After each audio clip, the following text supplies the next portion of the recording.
সন্তানেরা দোষ করলে তাদের পিতামাতা তাদের শাস্তি দেন, আবার শাস্তি দেওয়ার পরে তারাই তাদের আবার স্নেহ ভরে কাছে ডেকে নেন। এমন কাজ পিতামাতার পক্ষেই করা সম্ভব, কারণ তারা সন্তানদেরকে প্রকৃত ভালোবাসেন। তারা যতই অবাধ্য হোক না কেন, পিতামাতারা শাস্তি দেন সন্তানদের শিক্ষা দেওয়ার জন্য, তাদের বিনষ্ট করবার জন্য নয়। একজন শত্রু বা বিপক্ষের আচরণ সম্পূর্ণ ভিন্ন হয়। তারা যা করে সেটা ধ্বংস করার জন্য করে। আমরা অপরের কাছ থেকে কী ধরনের আচরণ প্রত্যাশা করি?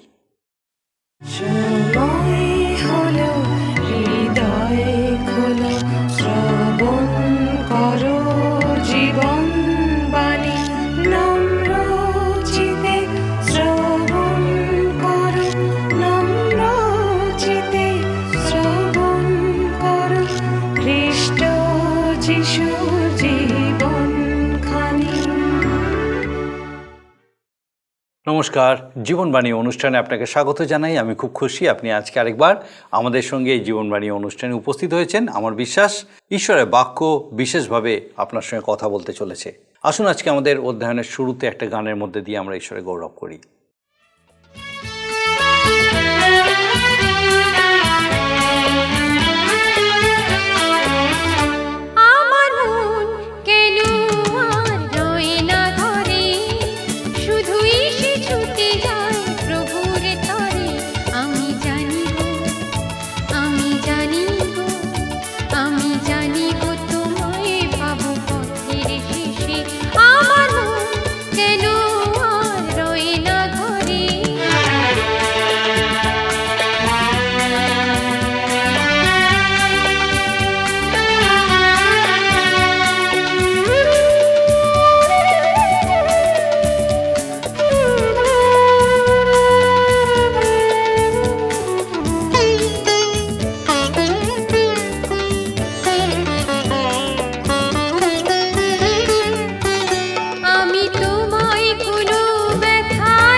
আমরা বাইবেল অধ্যয়নের এই অনুষ্ঠানে ধারাবাহিকভাবে যিশায়া ভাববাদীর পুস্তকটি অধ্যয়ন করছি। আমাদের গত পর্বে আমাদের আলোচ্য অংশ অর্থাৎ 44 অধ্যায়ের শেষে আমরা কোরশ নামে এক ব্যক্তির উল্লেখ পাই।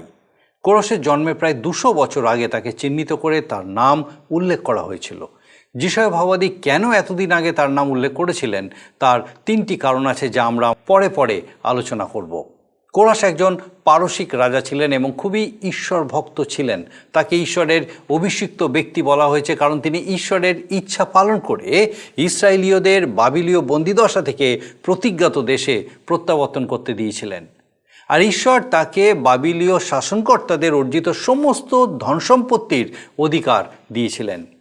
ঈশ্বর যেন এই পারসিক জাতিকেই স্মরণ করিয়ে দিয়ে বলছেন যে তাদের দেবতারা নয়, কিন্তু তিনি স্বয়ং হচ্ছেন একই সঙ্গে দীপ্তি ও অন্ধকারের সৃষ্টিকর্তা। তিনিই হচ্ছেন শান্তির রচনাকারী, আবার অনিষ্টেরও সৃষ্টিকর্তা। ঈশ্বর হচ্ছেন সমস্ত আকাশমণ্ডলের সৃষ্টিকর্তা এবং তিনি আকাশকে বিস্তার করেছেন, আর তার সৃষ্ট পৃথিবীতে তিনি মানুষকে সৃষ্টি করেছেন। আমরা কোন সাহসে তার সঙ্গে বিবাদ করতে চাই? তিনি আমাদের অতীত ভবিষ্যৎ সমস্ত জ্ঞাত আছেন। আমাদের কোনো মতেই তার বিরুদ্ধে যাওয়ার চেষ্টা করা উচিত নয়। ইসরায়েল জাতির পরিত্রাণ অনন্তকাল স্থায়ী। ঈশ্বর বলেছেন যে এটা ঠিক যে তাদের বিচার হবে, তারা বাবিলে বন্দিদশায় থাকবে, কিন্তু তাদেরকে আবার ফিরিয়ে আনা হবে, তিনি তাদেরকে উদ্ধার করবেন। ঈশ্বর বলেছেন পরিত্রাণ একমাত্র ঈশ্বরই মানুষকে দিতে পারেন।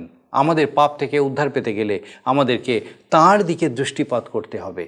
আসুন আমরা বিস্তারিতভাবে এই অংশটা অধ্যয়ন করি এবং দেখি যে এখানে বিশেষ করে ঈশ্বর এই অংশের মধ্যে দিয়ে কীভাবে আমাদের সঙ্গে কথা বলছেন। প্রিয় বন্ধু, আজকে আমি আপনাদের কাছে আমাদের ধারাবাহিক আলোচনায় যিশায়া ভাববাদী পুস্তকের ৪৫ অধ্যায় থেকে আলোচনা করব। আজকের আমরা কোরসের পরিচয় বিষয় শুনব। আমরা প্রথম ৫টি পদ পাঠ করি। সদাপ্রভু আপন অভিষিক্ত ব্যক্তি কোরসের বিষয় এই কথা কহেন, আমি তাহার দক্ষিণ হস্ত ধরিয়াছি, আমি তাহার সম্মুখে নানা জাতিকে পরাভব করিব, আর রাজগণের কটিবন্ধ খুলিয়া ফেলিব। আমি তাহার অগ্রে কবাট সকল মুক্ত করিব, আর পুরোদ্বার সকল বদ্ধ থাকিবে না। আমি তোমার অগ্রে অগ্রে গমন করিয়া উচ্চ নীচ স্থান সমান করিব। আমি পিতলের কবাট ভগ্ন করিব ও লৌহের হুড়কা কাটিয়া ফেলিব। আর আমি তোমাকে অন্ধকারাবৃত ধনকোষ ও গুপ্ত স্থানে সঞ্চিত নিধি দিব, যেন তুমি জানিতে পারো আমি সদাপ্রভুই তোমার নাম ধরিয়া ডাকি।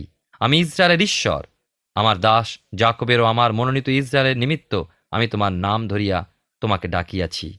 তুমি আমাকে না জানিলেও তোমাকে উপাধি দিয়াছি। আমি সদাপ্রভু, আর কেহ নয়, আমি ব্যতীত অন্য ঈশ্বর নাই। তুমি আমাকে না জানিলেও আমি তোমার কোটি বন্ধ করিব। বড় সুন্দর এই বাক্যটি, তাই নয় কি? আমরা দেখি এই অধ্যায়টি এর আগের অধ্যায়ের প্রসারণ। এই অধ্যায়ের শুরু কোরাসের পরিচয় দিয়ে। কোরাস হলেন রাজা।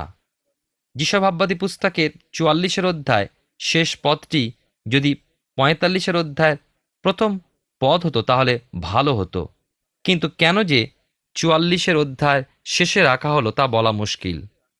পদগুলোর বিন্যাস মানুষের করা, এবং যিনি বা যারা করেছিলেন তারা এইভাবেই করেছেন।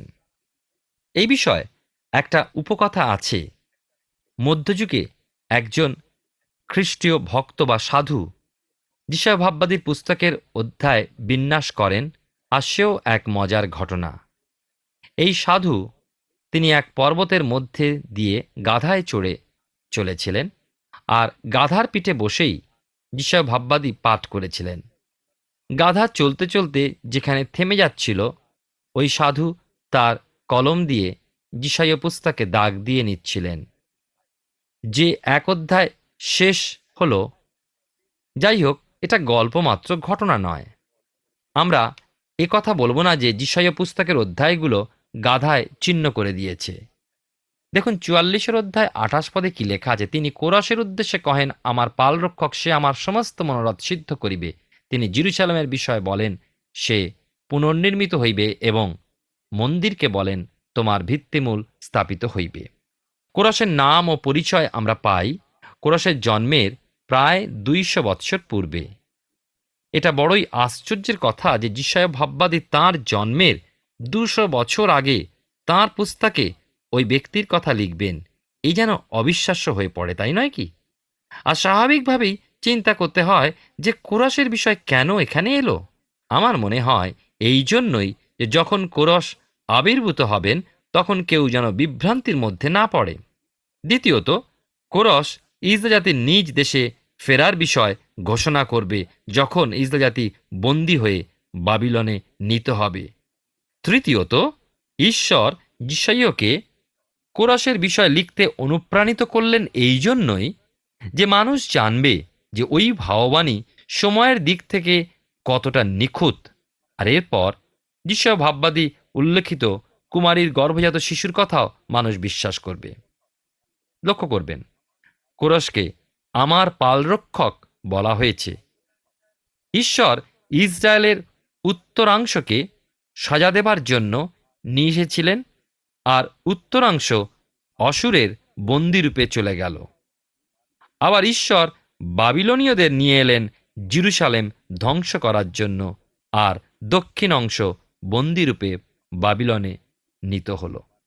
ওই সকল লোকেরা ঈশ্বরের দৃষ্টিতে মন্দ ছিল, কিন্তু কোরশ ঈশ্বরের দৃষ্টিতে ভালো ও ঈশ্বর ভক্ত ছিলেন।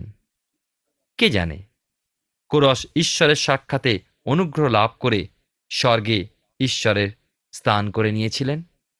আমরা ৪৫ অধ্যায় একটু আগে পাঠ করেছি, প্রথম 5টি পদ, এবং দেখি যে যিশায় ভাওবাদীর ভাববাণী যে কতটা নিখুঁত তা কোরশের বিষয় থেকে বোঝা যায়। কোরশ ছিলেন বর্তমান ইরানের অঞ্চলের, কেননা ওই স্থানে কোরশের সমাধি পাওয়া গিয়াছে, এবং ওই সমাধির দেওয়াললেখন থেকে জানা যায় যে কোরশ একজন ঈশ্বর ভক্ত লোক ছিলেন এবং সত্যবাদী রাজনীতিবিদ শাসক ছিলেন। কোরশের কথাবার্তায় বিরাট কিছু দাবি ছিল না, অহংকার ছিল না, তবুও সকল মন তিনি জয় করেছিলেন এবং রাজ্যও জয় করেছিলেন। আরও লক্ষ্য করি, ঈশ্বর কোরশ সম্বন্ধে বলছেন, সে আমার অনুগ্রহপ্রাপ্ত, আমার অভিষিক্ত। কোরশ যদিও পরজাতি রাজা ছিলেন, তথাপি ইসরায়েলীয়দের প্রজাদের প্রতি করুণা প্রকাশ করে তাদের বন্দিত থেকে মুক্তি দিলেন, এবং বাবেল রাজ নবকুদনেচ্ছর জেরুজালেম থেকে মন্দিরের স্বর্ণ ও রৌপ্য পাত্র যা কিছু নিয়ে এসেছিল সকল কিছু ফিরিয়ে দিয়ে নিজ দেশে পাঠালেন। সুতরাং কোরশকে ইসরায়েলের পরজাতি উদ্ধারকর্তা বলা যায়। বাবিল নগরের বহু ফটকের মধ্যে বড় 2 পাল্লার একটা ফটক আজও বন্ধ দেখা যায়, যে ফটক দিয়ে ইসরায়েলীয়রা মুক্ত হয়ে নিজ দেশে ফিরে যায় এবং তারা আর ফিরবে না, এই চিহ্নস্বরূপ চিরতরে দ্বার বন্ধ করে দেওয়া হয়।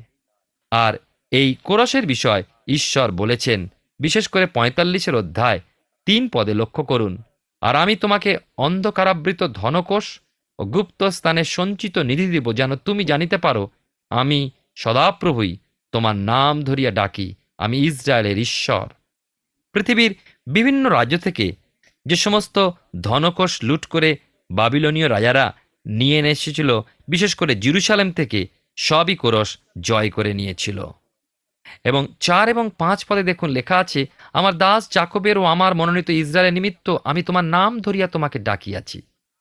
তুমি আমাকে না জানিলেও তোমাকে উপাধি দিয়াছি, আমি সদাপ্রভু, আর কেহ নয়, আমি ব্যতীত অন্য ঈশ্বর নাই। তুমি আমাকে না জানিলেও আমি তোমার কটি বন্ধ করিব।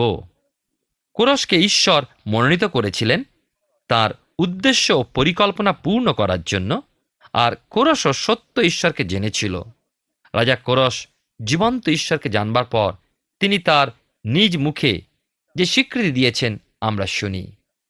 ইসরা বাইবেলের পুরাতন নিয়মের আরেকটি পুস্তক, তার 1 অধ্যায় 2 পদে লেখা আছে, কোরশ এই কথা কয়েন, স্বর্গের ঈশ্বর সদাপ্রভু পৃথিবীর সমস্ত রাজ্য আমাকে দান করিয়াছেন, আর তিনি জিহুদা দেশস্থ জেরুজালেমে তাহার জন্য এক গৃহ নির্মাণ করিবার ভার আমাকে দিয়াছেন। তাহলে দেখতে পাচ্ছি যে কোরশ সেই জীবন্ত ঈশ্বরকে যদিও বা জানতেন না, কিন্তু কোনোভাবে ঈশ্বর তার কাছে প্রকাশিত হয়েছিলেন এবং সেই ঈশ্বরে তিনি বিশ্বাসও অর্পণ করেছিলেন, ইসরায়েল জাতির মুক্তির কারণও হয়েছিলেন। আমরা ৪৫ অধ্যায় আলোচনায় আছি যিশায় ভাববাদী পুস্তকে।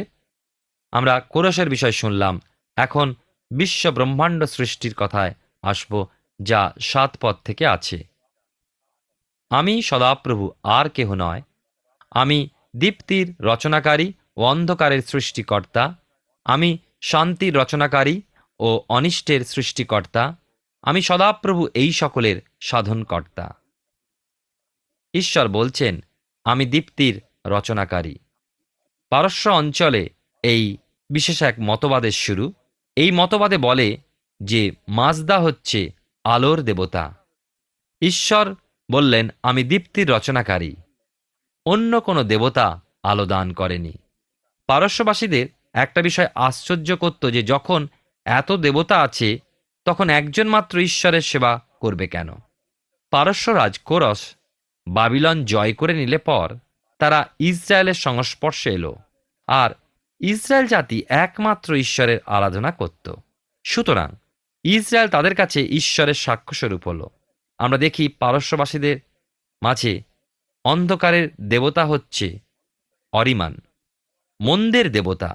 আবার আমরা জানি যে ঈশ্বর দীপ্তির রচনাকারী, তিনি অন্ধকারের সৃষ্টিকর্তা। অহরিমান মন্দের দেবতা বলতে দুষ্টতার দেবতা নয়, কিন্তু দুঃখ, কষ্ট, সমস্যা বা আকস্মিক বিপদ এই সবগুলোকে বোঝায়, অর্থাৎ পাপের ফলগুলো বোঝায়।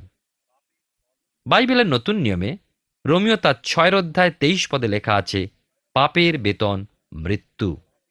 আমরা এবারে যিশয়া ভাববাদী পুস্তকের 45 অধ্যায় 9 পদে আসব। দিক তাহাকে যে আপন নির্মাতার সহিত বিবাদ করে, সে তো মাটির খোলার মধ্যবর্তী খোলা মাত্র। মৃত্তিকা কি কুম্ভকারকে বলিবে, তুমি কি নির্মাণ করিতেছ? ঈশ্বরের সাথে তর্ক করে লাভ কি? কারণ অবশ্যই আমরা হেরে যাব। আমাদের যতই যুক্তিতর্ক থাক না কেন, স্রষ্টার সঙ্গে কি তর্ক করতে পারি? তাই তো ঈশ্বর বলেছেন, এসো আমার সাথে তর্ক বিতর্ক করো। তোমার পাপ সকল লাক্ষার মতো লাল হলেও তা পশমের মতো সাদা হয়ে যাবে। ঈশ্বরের আরও দাবি লক্ষ্য করুন 12 পদে, আমি পৃথিবী নির্মাণ করিয়াছি ও পৃথিবীর উপরে মনুষ্যের সৃষ্টি করিয়াছি। আমি নিজ হস্তে আকাশমণ্ডল বিস্তীর্ণ করিয়াছি এবং আকাশের সমস্ত বাহিনীকে আজ্ঞা দিয়ে আসিতেছি। শুনলে আশ্চর্য হতে হয়, ভয়ও লাগে। ঈশ্বর বলছেন যে আমি আকাশমণ্ডল বিস্তীর্ণ করেছি। একজন ভক্ত তিনি বলেছেন, আমরা যে সৌরজগতে বাস করছি সেটা প্রতি মিনিটে বেড়ে চলেছে। গ্রহ ও গ্রহপুঞ্জ ক্রমশ সরে যাচ্ছে। কিভাবে তিনি এই সিদ্ধান্তে এসেছেন তা আমি জানি না, কিন্তু যিশয়া ভাববাদী পুস্তকের 45 অধ্যায় 12 পদে পাচ্ছি, আমি নিজ হস্তে আকাশমণ্ডল বিস্তীর্ণ করিয়াছি। আমরা যদি ওই ভদ্রলোককে প্রশ্ন করতে সাহস না পাই, স্বয়ং স্রষ্টা ঈশ্বরকে কিভাবে প্রশ্ন করব?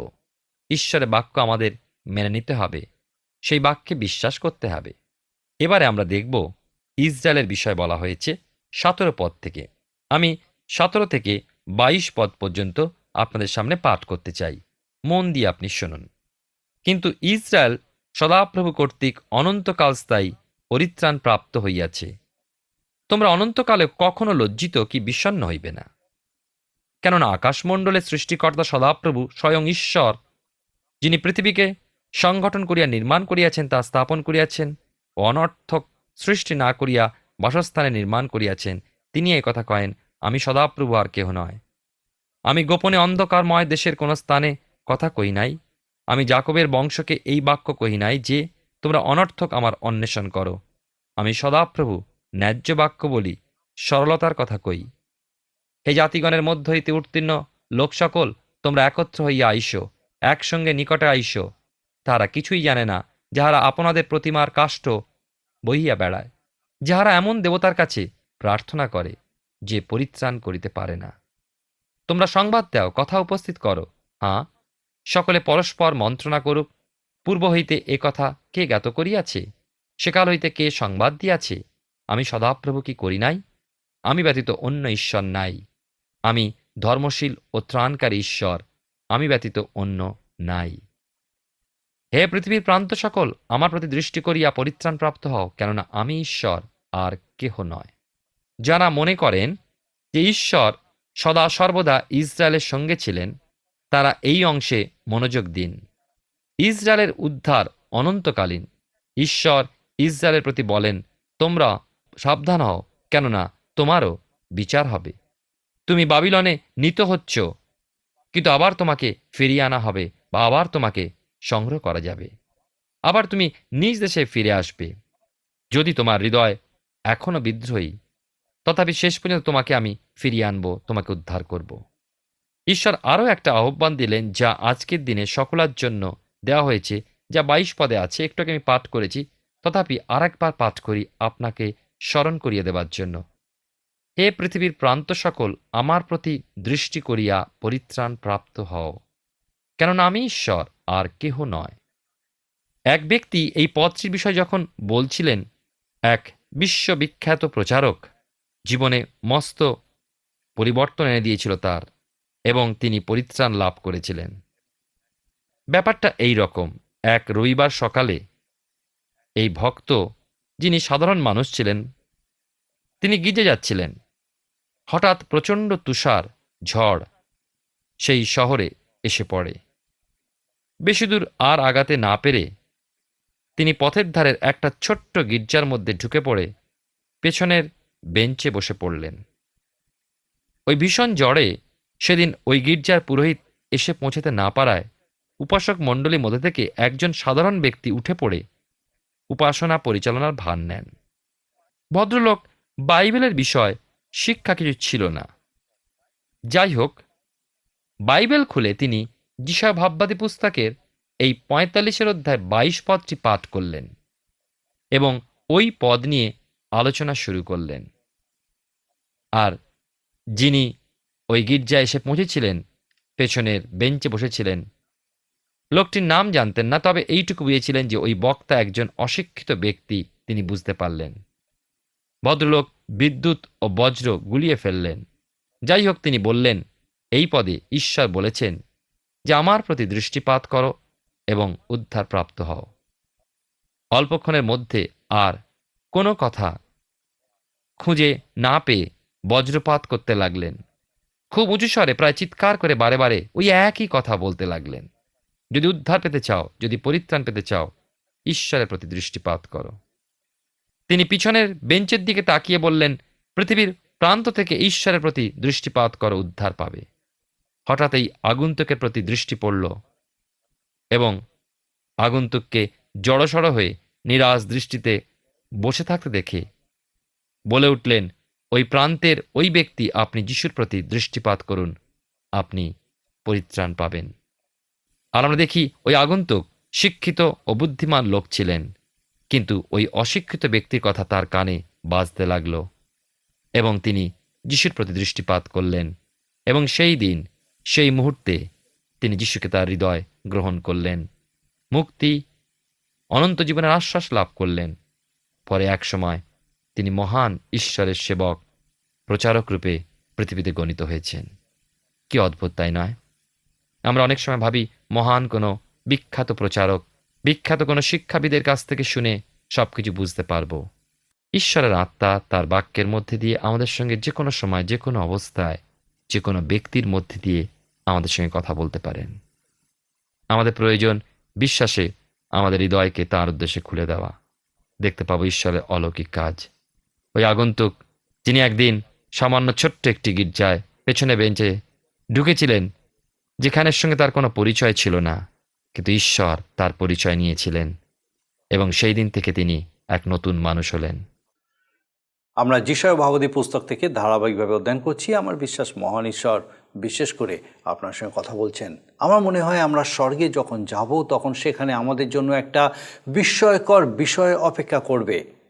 আমরা সেখানে গিয়ে এমন অনেক মানুষের দেখা পাবো যাদের বিষয়ে আমরা হয়তো কল্পনাও করতে পারিনি যে তারা স্বর্গে যাবে। আবার আমরা হয়তো যাদেরকে স্বর্গে গিয়ে দেখতে পাবো বলে আশা করেছি, তারা সেখানে অনুপস্থিত থাকবে। আমাদের জ্ঞান খুবই সীমিত। ঈশ্বর যেভাবে মানুষের অন্তরের কথা জানেন, সেইভাবে আমরা জানতে পারি না। আর তাই তার দৃষ্টিতে কে পরিত্রাণ পাবে আর কে পাবে না, সেটা আমাদের বোধ শক্তির অনেক ঊর্ধ্বে। ঈশ্বর ইসরায়েল জাতিকে শাস্তি দিয়ে বাবিলে বন্দি করে নিয়ে যাওয়ার জন্য বাবিল রাজ নবুখুদনিৎসরকে মনোনীত করেছিলেন। তার নেতৃত্বে সমস্ত জিহুদাবাসীকে বাবিলে বন্দি করে নিয়ে যাওয়া হয়েছিল। তারা সেখানে ঈশ্বরের পরিকল্পনা অনুযায়ী ৭০ বছর বন্দিরূপে জীবনযাপন করেছিলেন। এরপর ঈশ্বর আরেকজন রাজা কোরশকে মনোনীত করেছিলেন যেন তিনি জিহুদীদেরকে তাদের নিজেদের দেশে ফিরে যাওয়ার আজ্ঞা জারি করেন। এই দুজন রাজাই কিন্তু ঈশ্বরের মনোনীত জাতি ইসরায়েলের অন্তর্ভুক্ত ছিলেন না। সুতরাং ঈশ্বর কাকে কখন কিভাবে তার কাজে মনোনীত করেন, সেটা কেবল তিনিই জানেন। আমরা মানুষের বাহ্যিক দিকটা দেখে তার বিচার করি, কিন্তু তিনি মানুষের অন্তর দেখেন। আমাদের পরবর্তী পর্বে আরও কিছু বিশেষ বিষয় আমরা আলোচনা করব এই পুস্তকের ৪৬ থেকে ৪৮ এই ৩টি অধ্যায়। আসুন এখন প্রার্থনায় যাব, আর আমি চাইব আপনি আমার সঙ্গে যোগ দিন। আসুন প্রার্থনা করি। পরম করুণাময় স্বর্গ পিতা, তোমার ধন্যবাদ স্তুতি করিও প্রভু। তোমার পবিত্র পরাক্রমে এই সুন্দর সুযোগ আরেকবার তুমি আমাদের সামনে রেখেছিলে। তোমার জীবন্ত বাক্য দ্বারা আজকে আমাদের প্রত্যেকের সঙ্গে কথা বলেছো। বিশেষ করে ধন্যবাদ দিই আমাদের প্রত্যেক দর্শক বন্ধুকে নতুনভাবে তোমার বাক্যে উৎসাহিত উজ্জীবিত হতে সাহায্য করলে। প্রার্থনা করি আমাদের সে প্রত্যেক দর্শক বন্ধু, তাদের পরিবার পরিজন প্রত্যেককেও প্রভু তোমার পবিত্র পরাক্রমে সুস্থ সবল রাখো, তোমার মহা অনুগ্রহে পূর্ণ রাখো। পিতাগো, তাদের পারিপার্শ্বিক পরিস্থিতি, তাদের সমস্যা, তাদের কি পরিস্থিতির মধ্যে দিয়ে তারা চলছে পিতাগো হয়তো আমরা জানি না, কিন্তু তুমি জানো প্রভু, এবং আমরা জানি যে তুমি তাদেরকে ছেড়ে দাওনি, তুমি তাদের সঙ্গে আছো। স্বর্গীয় পিতা, এই বিশ্বাসে তুমি তাদেরকে স্থির করো যে প্রভু তুমি তাদের সঙ্গে আছো। যখন তারা বিশ্বাসে তোমার দিকে দৃষ্টি স্থির রাখে, তোমার পরিকল্পনা অনুযায়ী তুমি তাদেরকে বহন প্রতিপালন করো, তুমি তাদেরকে উদ্ধার করো। প্রভু কৃপা করো আমাদের প্রত্যেক দর্শক বন্ধুকে, তাদের পরিবার পরিজন প্রত্যেককে তোমার পবিত্র অনুগ্রহ এইভাবে পূর্ণ রাখো, তোমাদের বেড়ে উঠতে সাহায্য করো। তোমার যিশু নামে ভিক্ষা দয়া করে শ্রবণ ও গ্রহণ করো, আমেন। আমার বিশ্বাস ঈশ্বরের জীবন্ত বাক্য আপনার সঙ্গে কথা বলছে, আর আমাদের আগামী পর্বেও আপনি অবশ্যই আমাদের সঙ্গে এই জীবনবাণী অনুষ্ঠানে উপস্থিত থাকবেন, যখন এইভাবে ঈশ্বর তার জীবন্ত বাক্যের মধ্যে দিয়ে আমাদের সঙ্গে কথা বলবেন। ঈশ্বর আপনার মঙ্গল করুন।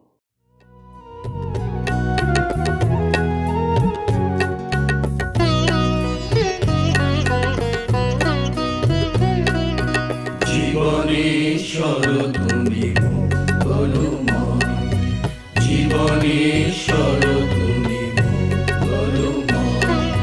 তোমারি চরণে রমি, তোমারি আবেশে ভ্রমি, অকৃপণ আলো দানে আলো হৃদয়, অকৃপণ আলো দানে আলো হৃদয়। জীবনেশ্বর তুমি মঙ্গলময়, জীবনেশ্বর তুমি মঙ্গলময়।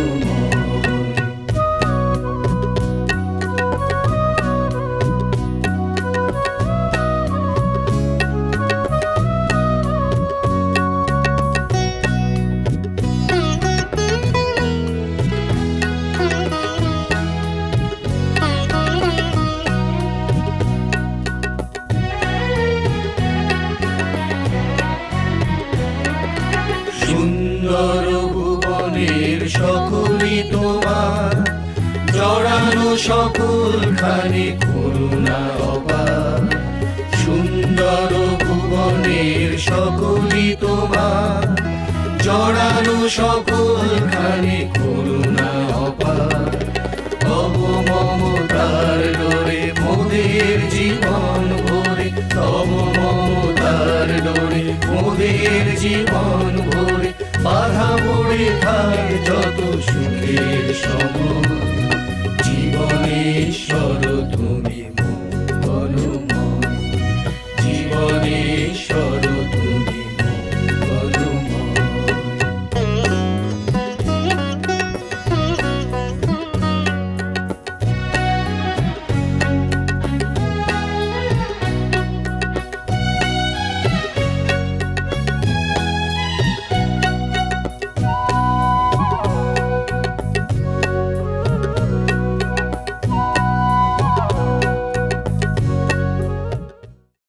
প্রিয় বন্ধু, আসুন আমরা আজকের প্রশ্নোত্তরে আসি। গতকালের প্রশ্নের উত্তর অপশন বি, যিশুকে। আজকের প্রশ্ন, কোরসের জন্মের কত বছর পূর্বে ভাববাণী করা হয়েছিল? অপশন এ 200 বছর, বি 100 বছর, সি 700 বছর, ডি 300 বছর। প্রিয় বন্ধু, এই প্রশ্নের উত্তর আগামীকাল সন্ধ্যা 6টার মধ্যে option A, B, C, D সহকারে আপনার নাম ও সম্পূর্ণ ঠিকানা সহ 9433497235 এই নম্বরে SMS বা হোয়াটসঅ্যাপে পাঠাবেন।